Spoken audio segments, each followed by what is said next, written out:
Mano kanyere sigana mabende kelowa e twak ma wantiere godo gi e odiechieng' ma kawuono kuma koro wang'iyo ni to jopuonjre machalo koda mage en sir mane mabende inyal migi mano kaluwore koda achiedh nade maka gi kacha mabende giwulose e sigana ma wantiere godo no mabende dwakonyowa e twak machalo koda mendie wantiere koda wendowa e studio ma Kisumu. Nancy Okotho imore erokamano maduong' mar bedo kod odhiambo ma kawuono.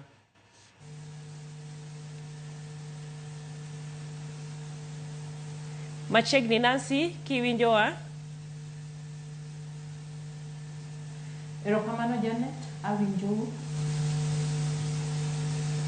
Mana kaka wang'iyo gi sigana ma oatu kanyero kaluwore koda achiedh nade ma jopuonjre ma jonyuol kalie in kaka Nancy Okoth gi lony mari to gi migawo mabende itiye gin gigo matimore koso manen mana mag nyiri ariyo ma watimo sigandgi no?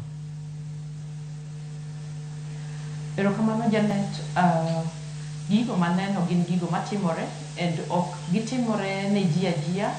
Abro wacho nikech en gigo makata nawuon en gigo manosetimorena kaka nyako manonyuol kapod tin kendo noyudo thuolo modok e skul. Koro kendo kata kaluwore gi organization matiyone maluwo ratiro mar nyithindo manyiri kod ratiro mar nyithindo matindo gin gigo matimore kendo gigo mwaneno kata mane gwenge mwadake. Erokamano ahinya. E sir ma bende koro walose nikech mana kaka piny owacho oseketo chenro ni jopuonjre ma ogamo remo jopuonjre mosenyuol mondo odog e skul.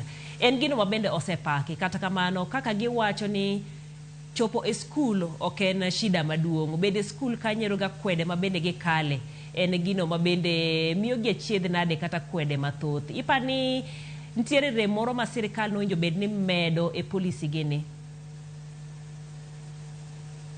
Mokwongo agoyo erokamano maduong' ne sirikal kuom bedo gi policy ma giluongo ni return to school. Policy ma miyo nyathi manyako thuolo kata nyathi moro amora thuolo mondo odog e skul kaponi no owuok oko mar skul kaluwore gi gigo manotimorene. To kata kamano policy ni ok osebedo mokwongo ji ok nong'eye ahinya nikech nokele 31 years ago mano tiende ni 1994 ema ne policy ni ochako tich. To an by the time anang'eyo this policy nang'eye bang'e kane government ne develop koro guideline mani nyalo tigo e policy ni. To policy ni kata ka nobedo developed nokete ni mondo lu weche abich. Namba achiel ne en mondo nyathi o return to school mondo ng'ato odog e skul. To kano osedonje e skul environment mar skul nonego bed ni loso magi luongo ni supportive environment. Machielo the legal frameworks chike kata policies nonego bed ni bende olosi manyalo miyo nyathini ka ntiere skul to ntiere chik bende marite. Machielo nonego bed ni gibedo gi partnership gi collaboration gibedo gi network kata gi tudruok gi migepe mamoko matimo gigi kata migepe mag government kata migepe ma ok mag piny owacho kata mag parents. Bas kae to mogik nonego bed ni gipuonjo nyithindogi gima wasiko waluonge ni comprehensive sexual education.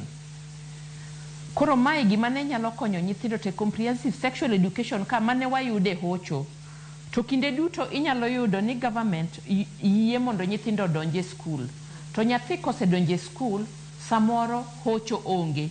Nikech nyathi modonje skul awinjo challenges ma nyithindo go wacho. To nitiere challenges moko nikech nyathini kobiro e skul samoro konyuol ng'ama tin konyuol to kochang mapiyo. Nikech seche monyuol cha samoro nitiere ginene monyalo bedogo onyalo bedo gi hinyruok maloyo nikech ndalone mag nyuol pok ochopo koro bedo gi hinyruok. Koro mondo mi ochangi mapiyo onge. Koro samo donje e skul mae nyiso ni samoro onyalo duogo e skul kapod ok ochango maber. Koro nikech gik ma government oketo mondo mi nyithindo dog e skul ok olugi mae miyo nyithindo gi samoro ok tim maber. Machielo achiel kuom nyithindo go wacho ni balancing education gi tij ot gi bedo janyuol bende tek. To mae miyo kata nyithindo gi samoro ok gi perform maber e skunde ma gintiere. To kinde duto ing'iyo gi mana ni in noduoki e skul to kidwa somo. Bas kae to machielo government okoyangore ahinya mondo omi nyithindo gi thuolo mar comprehensive sexual education mondo ging'e kaka ginyalo dak, kaka gidhi mbele, kaka ginyalo access kata ginyalo yudo, kaka ginyalo ritre kaka nyithindo manyiri. Ok giyudo thuolono kata ok omigi twak kata mana puonj machalo kamano. Koro ka ok omigi puonj to nyiso ni nyathini oduoga duoga e skul maonge puonj moro amora, oduoga e skul onge hocho moro amora, oduoga e skul onge ng'ano kata ma samoro yiene mondo mi obi opuonje. Mani ng'en ni kare nikech gima bende giwacho, nasi gima bende giwacho en ni sama odok e skul nyithindo moko gi nyiere. Koro nyalo bedo riwacho ni hocho ok migi. To kata ka puonj michiwoni, ichiwonegi kendgi, bende ichiwe mondo nyithindo mamoko ka ong'e kaka rwakogi, ong'e kaka treat gi, koso ena nyakonchiel. Puonjo monego puonj ok onego bed nyakonchiel. Onego puonj nyithindo te, and onego bed puonjo mitimo sate, kata nitiere nyathi manigi ich, kata moduogo, kata maonge. Mondo gi prepare, nikech nyithindo gi gin e skul kato kendo samoro bende gin dala. Koro samoro stigma gichako dala, gichako stigma dala kata mana akwede ni gichake delni magintiere to gikelo nyaka e skul. Koro kata gimiluongo ni parental involvement, return to school policy ni ne ok okelo maler kaka wanyalo involve jonyuol. Koro kata wapuonjo nyithindo ka to samoro kodok dala to nekech anyuol ta e gweng'u manyiso ni janyuol ni osewacho ni an nyathi manyalo kethi.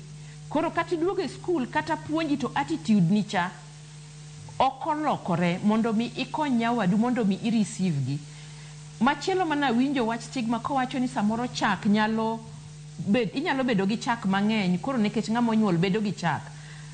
Koro samoro kata mana environment, nawacho ni supportive environment. Supportive environment chakore gi class. To odhi nyaka kama nyathi dhi e cho. Samoro kata chochego gin choche ma samoro pong', kata kako nyalo biyo thunono. Koro hygiene bende ok bed maber, koro nyalo bedo nyathi onyalo kata mana infect nyathine kodok ot gi weche mamoko nikech kama entie ok ler, samoro kaka ilogo onge, to bende kata mana bathroom bende waonge go e sikunde.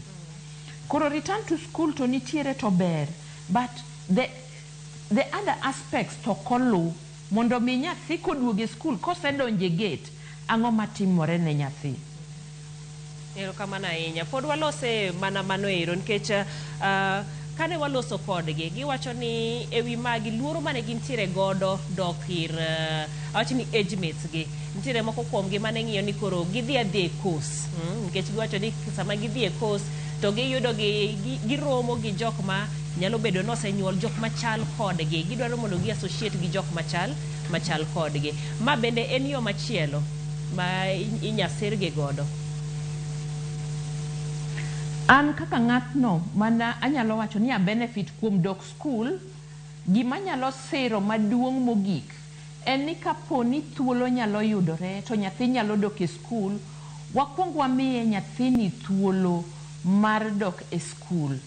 Mak mana ni ka thuolo ok nyal yudore kaluwore ni samoro onge ng'atno manyalo rito ne nyathi.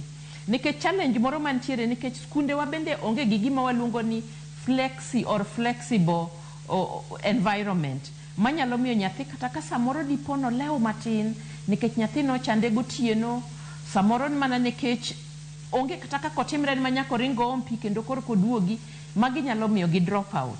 To an gi pacha dhi e course bende ber kabisa, to gima ber moloyo en mondo nyathini odoge skul obed gi certificate mondo otieki the basic education kata ka en form 4. Koro kodhi e course to dhi e course ka en ng'at motegno manitiere kaka onyalo wuoyo kata gik moko nitiere monyalo timo, onyalo reason nikech kosedhi e course samoro ng'ato biro dwaro ndike tich.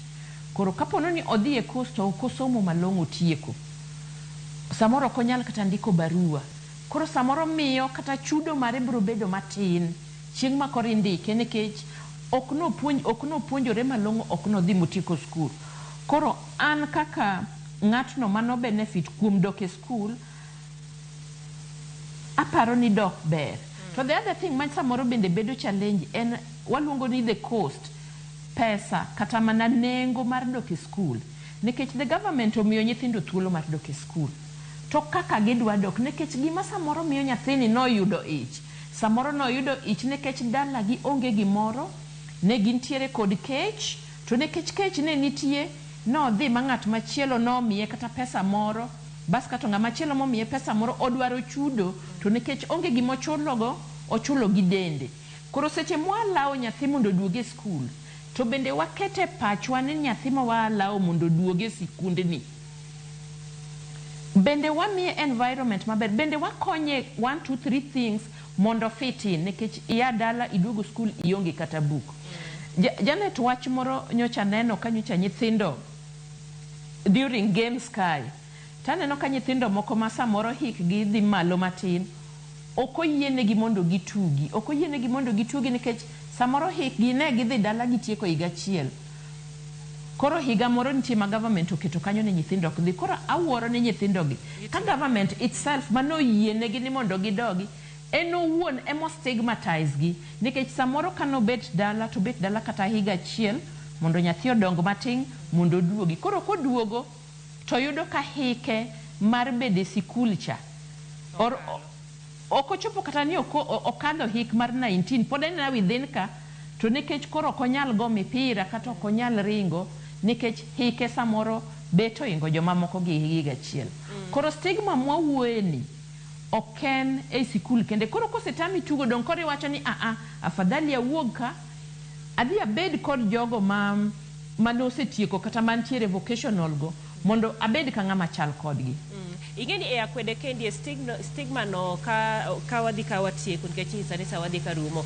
Samo uwe weche mag akwede e stigma ni en e gino wuon. Nitiere achiel kuom gi ma bende owacho ni nokohero nyathine kaluwore gi kaka noyudo nyathi. Mano kaluwore kod chenro mar rape. Nitiere joma moko bende ma ok girwak nyithindogi kaluwore gi gik mopogore opogore, to gin kendgi nikech kaka nyaka jonyuolgi bende nitiere kaka koro ikwede. Wacho ni nyathini otimo marach kata nokitayo nyathini e yo maber. Kinyiswa e dakika 2 modongi to weche mag akwedegi ere kaka inyal konygi?